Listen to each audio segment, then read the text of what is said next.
مساء الخير. الفيديو ده بمناسبة سؤال جالي على الواتس بتاع صفحة المركز.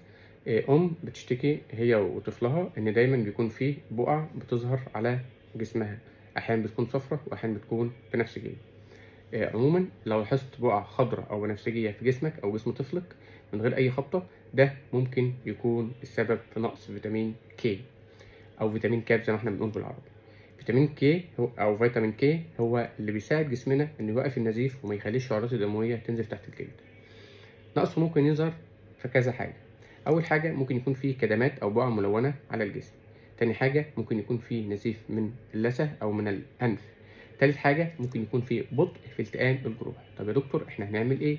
أول حاجة ناكل أكل غني بفيتامين كي زي السبانخ، البروكلي، الخس، البقدونس. تاني حاجة إن إحنا ممكن نزود منتجات الألبان والجبن في أكلنا. تالت حاجة ممكن نستخدم مكملات غنية بفيتامين كي 2 وفيتامين دي 3، يعني فيتامين ك مع فيتامين د. طبعا لو العلامات متكررة أو بتزيد لازم نروح للدكتور المعالج بتاعنا ونفحص فورا.